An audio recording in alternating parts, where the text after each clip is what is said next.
नमस्कार विद्यार्थी मित्रांनो, आज आपण एक होती समई हा पाठ 5वा पाहणार आहोत. अगोदर आपण लेखकांचा परिचय पाहूयात. हा पाठ उत्तम कांबळे या लेखकांनी लिहिलेला आहे. यांचा जन्म 1956 साली झालेला आहे. प्रसिद्ध लेखक अशी यांची ओळख आहे. यांनी श्राद्ध, अस्वस्थ नायक, शेवटून आला माणूस इत्यादी कादंबऱ्या लिहिलेल्या आहेत. त्याचप्रमाणे रंग माणसांचे, कथा माणसांच्या, कावळे आणि माणसं, न दिसणारी लढाई, परत्या इत्यादी कथासंग्रह यांनी लिहिलेले आहेत. त्याचप्रमाणे थोडंसं वेगळं, फिरस्ती, जगण्याच्या जळत्या वाटा, पावलानेच बनते वाट इत्यादी ललित लेखन सुद्धा केलेलं आहे. तसेच 5व्या बोटावर सत्य, किनाऱ्यावरचा कालपुरुष, खूप दूर पोहोचलो आपण इत्यादी कविता संग्रह प्रसिद्ध आहेत. असं विपुल लिखाण यांच्या हातून झालेलं आहे. म्हणून यांच्या साहित्य निर्मितीसाठी तसेच पत्रकारितेसाठी विविध पुरस्कारांनी सुद्धा यांना सन्मानित करण्यात आलेलं आहे. असे उत्तम कांबळे हे लेखक आहेत आणि कवीही म्हणून त्यांची ओळख आहे. हा झाला त्यांचा परिचय. आता आपल्याला पाठ परिचय करून घ्यायचा आहे. या पाठामध्ये नेमकं काय आहे ते आपल्याला या 3 ओळीवरून समजणार आहे. आदिवासी भागात पूर्व प्राथमिक शिक्षण क्षेत्रातील शिक्षणाची गंगा घरोघरी पोहोचवण्यासाठी ज्यांनी आपले अवघे आयुष्य वेचले अशा समाजसेविका व शिक्षण तज्ज्ञ अनुताई वाघ यांच्या कार्याचा परिचय प्रस्तुत पाठातून लेखकांनी करून दिला आहे. म्हणजे आपल्याला या पाठामध्ये आदिवासी जो भाग आहे त्या भागासाठी जिथं शिक्षणातील सुद्धा शिकवला जात नव्हता अशा ठिकाणी पूर्व प्राथमिक शिक्षणाची ज्ञानगंगा प्रत्येकाच्या घरी पोहोचावी यासाठी आपलं संपूर्ण आयुष्य ज्यांनी वेचलं म्हणजे खर्ची केलं अशा अनुताई वाघ यांच्या कार्याचा परिचय, त्यांनी कशा पद्धतीनं हे कार्य चालू केलं, कोणत्या परिस्थितीत केलं, त्यांना काय अडचणी आल्या, कशी समस्या त्यांनी सोडवल्या याविषयीचा परिचय आपल्याला उत्तम कांबळे हे लेखक या पाठामधून करून देणार आहेत. प्रस्तुत पाठ हा जो धडा आपल्याला अभ्यासाला आलेला आहे तो पाठ डोंगरासाठी काही फुले या पुस्तकातून घेण्यात आलेला आहे. त्यामुळं डोंगरासाठी काही फुले हे पुस्तक जर तुम्हाला कुठं वाचनालयात मिळालं तर अवश्य वाचा. म्हणजे तुम्हाला उत्तम कांबळे यांनी अनुताई वाघ यांच्याबद्दल जे जे काही माहिती सांगितलेली आहे ती संपूर्ण माहिती तुम्हाला त्या पुस्तकातून मिळेल. चला तर आपण पाठाला सुरुवात करूयात. लेखकांनी अतिशय छान अशी सुरुवात केलेली आहे. उत्तम कांबळे सुरुवातीलाच म्हणतात की काही माणसं वादळ झेलतात आणि पचवतात, पुढं विशाल सागराचं रूप धारण करतात. काही माणसं वादळामुळे कोलमडून पडतात तर काही माणसं वादळ पचवण्याचे धडे दुसऱ्यांकडून घेतात. लेखकांनी या पहिल्या 2 ओळीमध्ये माणसांच्या प्रवृत्तीचा म्हणजे माणसं कशा पद्धतीनं कार्य करतात, आलेल्या कार्याला कशा पद्धतीनं ते झेलतात आणि आपलं नावलौकिक वाढवतात हे यांनी या ठिकाणी सांगितलेलं आहे. काम म्हटलं, कार्य म्हटलं की अडचणी, संकट ही प्रत्येकाला येतच असतात आणि जी व्यक्ती या अडचणींवर, या संकटांवर मात करून पुढे जाते, त्या व्यक्तीचा इतिहास हा लक्षात ठेवण्यासारखा घडत असतो. तसं काही माणसं ही इतिहास घडवून जातात आणि काही माणसं ही इतिहास न घडवताच निघून जातात. लेखक पुढे म्हणतात, आयुष्यभर आदिवासींसाठी जव्हारमधील कोसबाडच्या टेकडीवर ज्ञानयज्ञ तेवत ठेवणाऱ्या थोर समाजसेविका आणि शिक्षण तज्ज्ञ अनुताई वाघ यांचा समावेश यापैकी पहिल्या श्रेणीत करावा लागेल. मग लेखक म्हणतात, ज्यांनी इतिहास घडवला, ज्यांनी वादळं झेलली सुद्धा आणि ती पचवली सुद्धा आणि त्याचं विशाल सागरात रूपांतर केलं, अशी माणसं त्यातलं एक व्यक्ती म्हणजे अनुताई वाघ यांनी काय केलं तर आदिवासींसाठी जव्हारमधील कोसबाडच्या टेकडीवर ज्ञानयज्ञ तेवत त्यांनी ठेवला.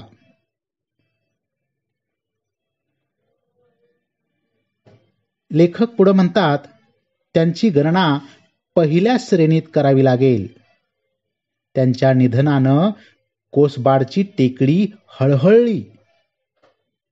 त्यांनी कार्य करत असतानाच त्यांचा मृत्यू झाला आणि मृत्यू झाल्यानंतर संपूर्ण आदिवासी कोसबाडची टेकडी म्हणजे संपूर्ण आदिवासी भाग हा दुःखी झाला. खूप वाईट वाटलं त्या लोकांना. का? कारण ज्ञानदेनाचं कार्य करणाऱ्या या महान अशा समाजसेविका, शिक्षण तज्ज्ञ यांचं निधन झाल्यामुळं या ठिकाणीच्या लोकांना खूप दुःख झालं आणि परिसरातील सर्व आदिवासींना हुंदके फुटले. काही लोक अक्षरशः मोठमोठ्यांनी रडले. अनुताईंच्या निधनानं एका व्रतस्थ जीवनाची अखेर झाली. लेखक म्हणतात, अनुताईंचं निधन झालं आणि एक व्रतस्थ जीवनाची अखेर झाली, म्हणजे ज्यांनी समाजसेवेचं व्रत आपल्या हाती घेतलं होतं त्या जीवनाचा शेवट झाला. थोर शिक्षणतज्ज्ञ ताराबाई मोडक यांच्या सहवासात वाढलेल्या अनुताईंचं एकूण जीवनच त्याग, कष्ट आणि निस्वार्थी सेवा यांचा सुरेख मिलाफ होता. लेखक या ठिकाणी म्हणतात, थोर शिक्षण तज्ज्ञ म्हणून ओळखल्या जाणाऱ्या ताराबाई मोडक यांच्या सहवासात अनुताईंचं जीवन हे 3 गोष्टींनं बनलेलं होतं. त्याग, कष्ट आणि निस्वार्थी सेवा. या 3 गोष्टी लक्षात घ्या. ज्या व्यक्तीमध्ये असतात तो व्यक्ती वेगळा इतिहास घडवू शकतो. लेखक पुढे म्हणतात, वयाच्या केवळ 13व्या वर्षी त्यांचा विवाह झाला. पूर्वी बालविवाह करण्याची प्रथा होती.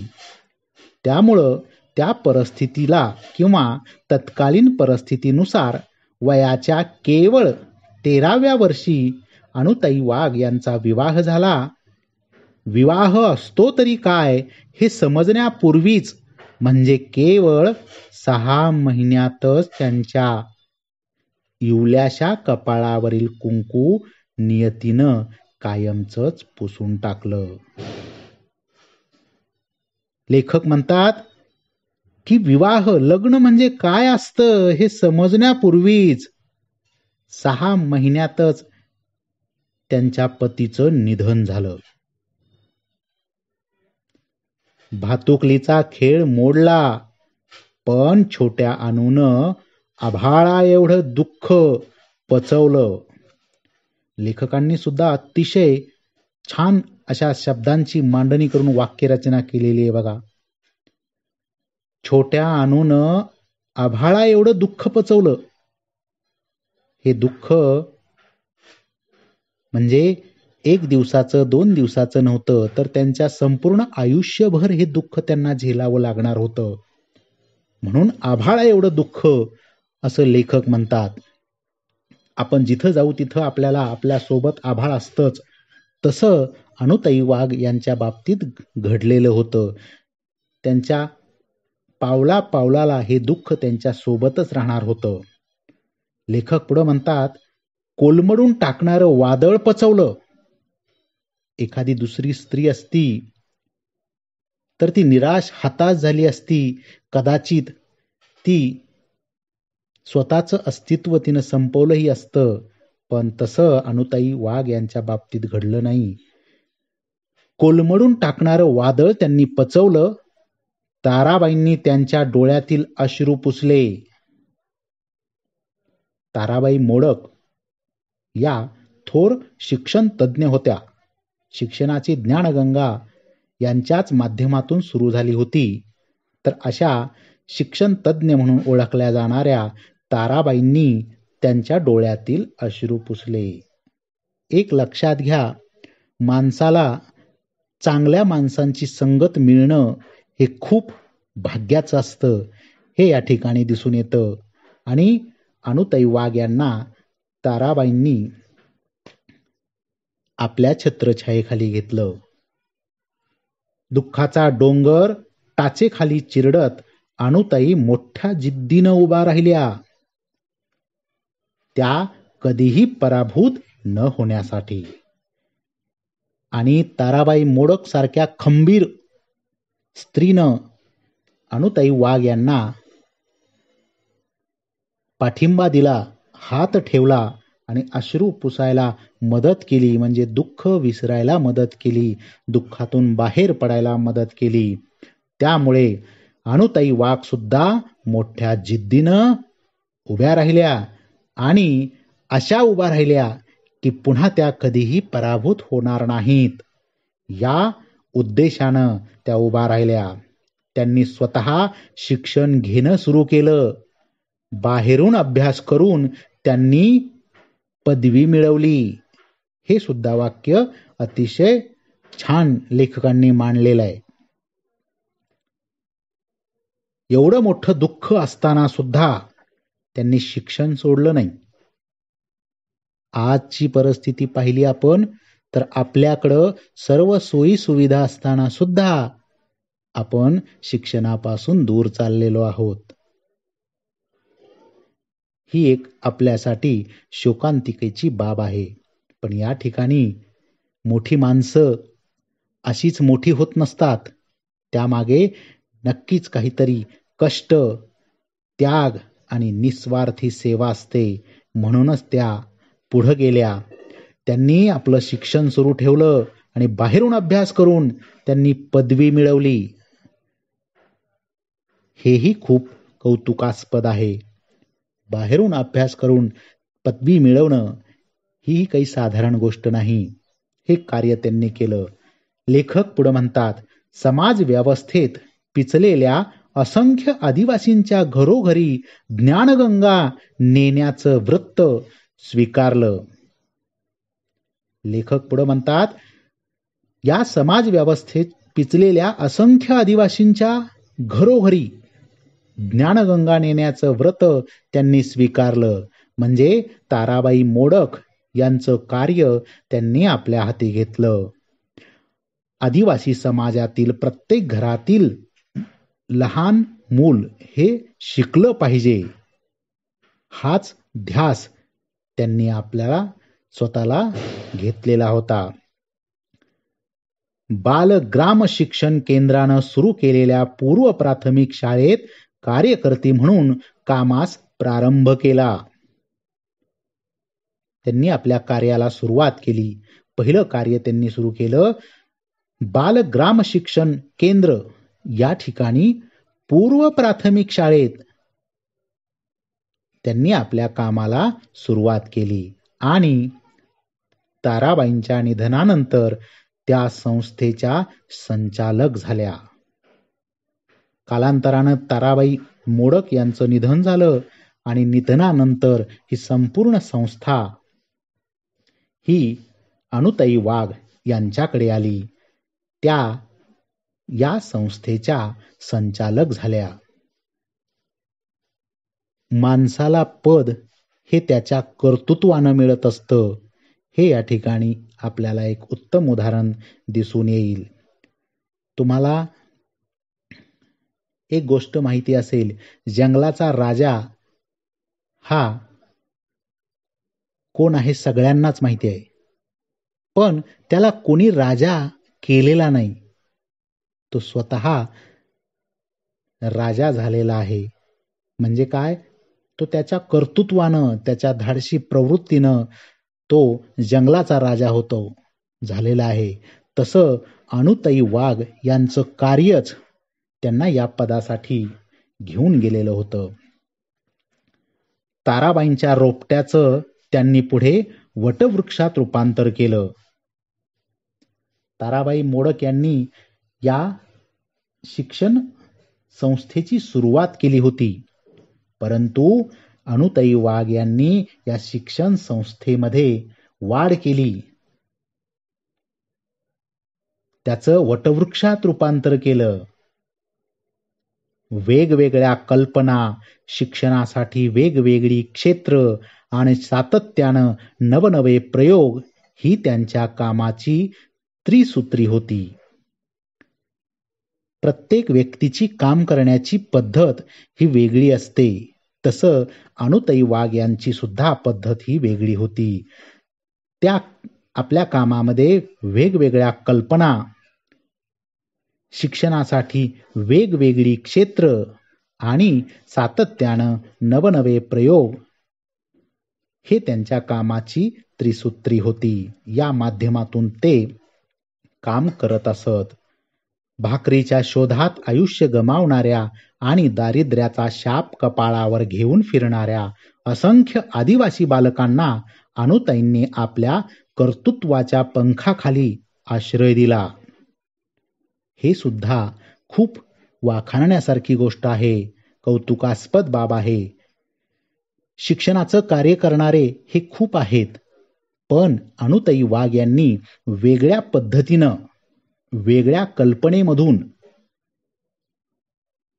शिक्षणाची सुरुवात केली.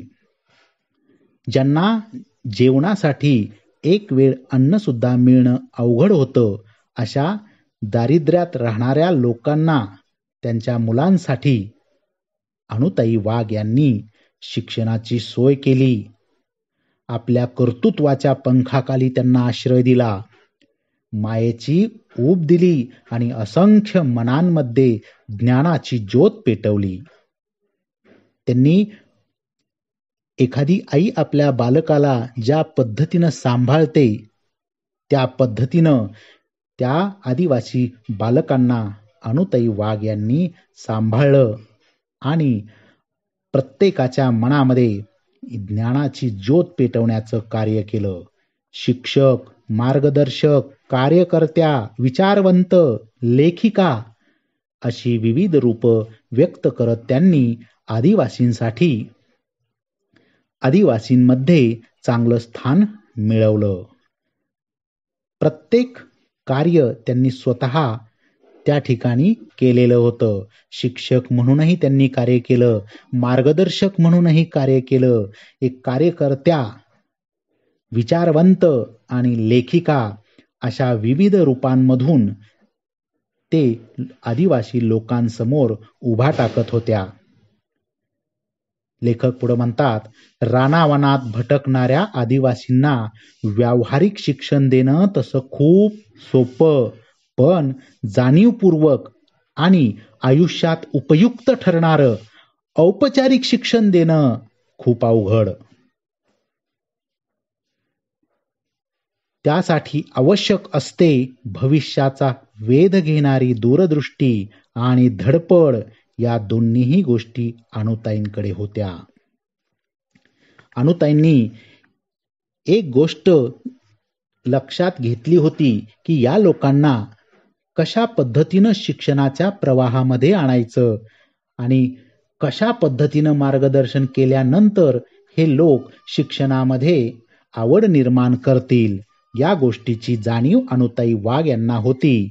म्हणून त्याच पद्धतीनं त्यांनी ते कार्य पुढं चालू ठेवलं.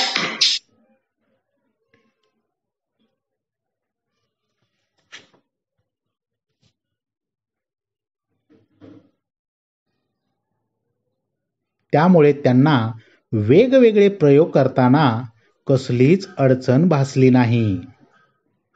आपण या अगोदरच पाहिलं होतं की अनुताई वाघ यांची कामाची त्रिसूत्री म्हणजे वेगवेगळ्या कल्पना लढवणे, शिक्षणासाठी वेगवेगळी क्षेत्र निवडणे आणि सातत्याने नवनवे प्रयोग करणे या 3 माध्यमातून त्या आपलं कार्य पार पाडत होत्या.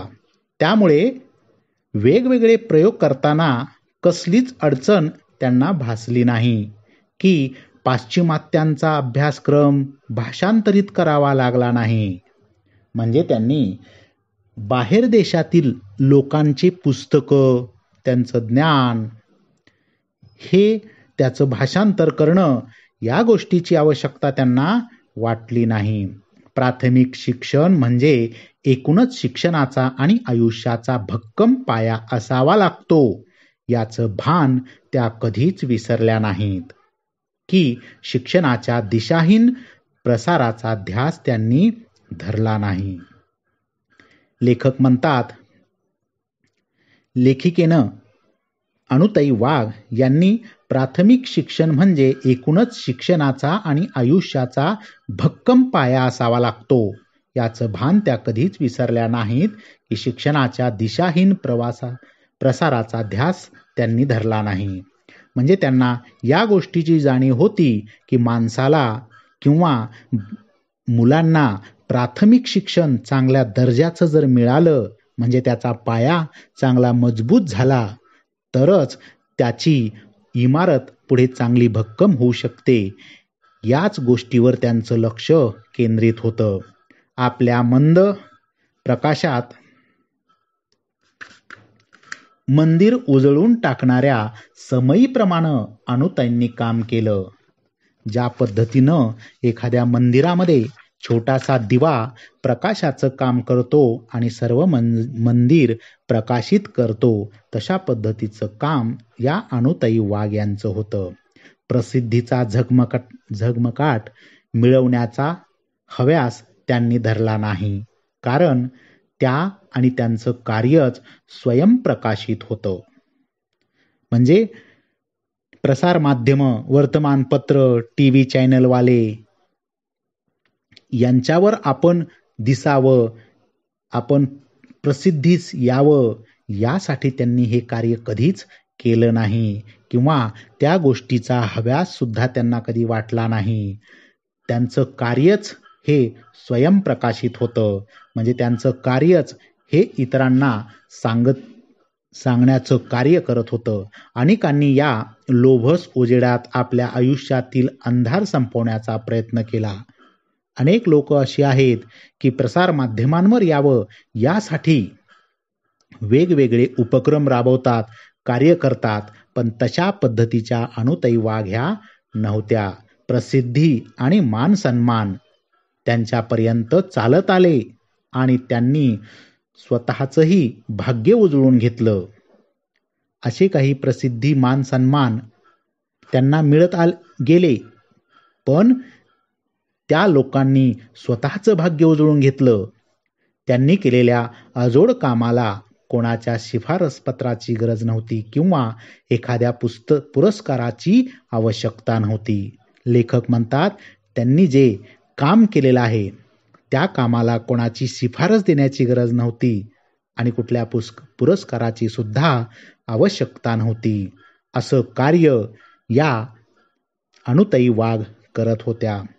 पुरस्काराला छेद देऊन पुढे जाणारं त्यांचं कार्य होतं. म्हणूनच आदर्श शिक्षक, पद्मश्री, दलित मित्र यांसारखे मानसन्मान नेहमीच अनुताईंच्या शोधात भटकत राहिले. अनेक पुरस्कार घेऊन लोक त्यांच्या पाठीमागं असायचे. पण या गोष्टीला अनुताई वाघ यांनी कधीही जुमानलं नाही. शिक्षणाच्या अनुषंगानं अन्य क्षेत्रातही अनुताईंनी फार मोठं काम केलं आहे. लेखक म्हणतात, फक्त शिक्षण क्षेत्रातच अनुताईंनी आपलं कार्य केलं असं नाही, तर अनेक क्षेत्रात सुद्धा त्यांनी आपलं योगदान दिलेलं आहे. शिक्षणाबरोबरच त्यांनी बालकल्याण, मूकबधिरांसाठी शिक्षण, महिला विकास कार्यक्रम, अंधश्रद्धा निर्मूलन, स्वच्छता, कुटुंब कल्याण, आरोग्य आदी विषयांवरही खूप कष्ट घेतले.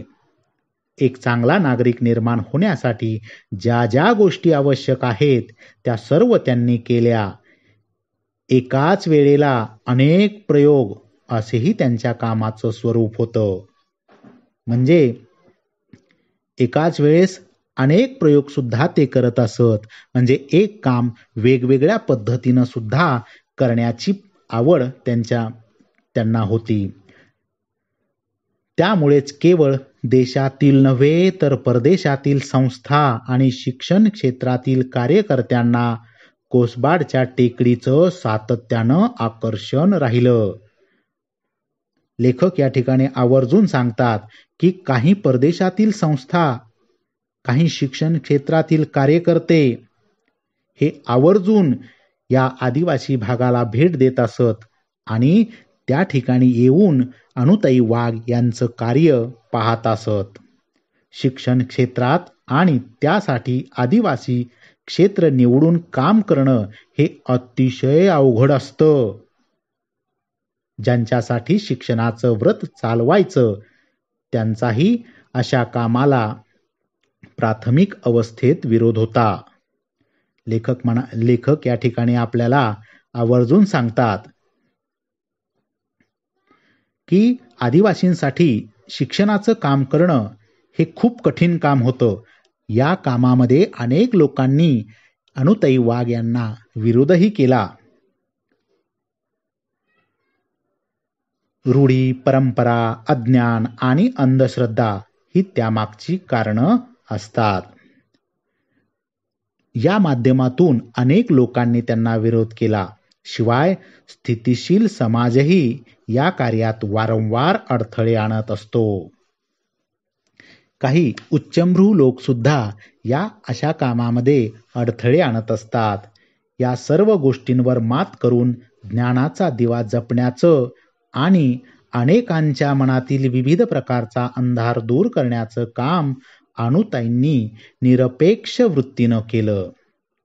हे काम करत असताना त्यांनी आपल्या मनामध्ये कोणतीही अपेक्षा धरली नाही. निरपेक्ष वृत्तीनं त्यांनी हे काम करत राहिल्या. स्वतःच्या बळावर त्यांनी शिक्षण क्षेत्रात एक सुरेख स्वप्न पाहिलं. ते प्रत्यक्षात उतरवलं. कधी झाडाखाली, कधी गोठ्यात, कधी बोडक्या माळावर, तर कधी झोपडीत वर्ग चालवून त्यांनी मोठ्या जिद्दीनं ज्ञानप्रसार केला. कोणताही अडथळा अनुताई वाघ यांना थांबवू शकत नव्हता.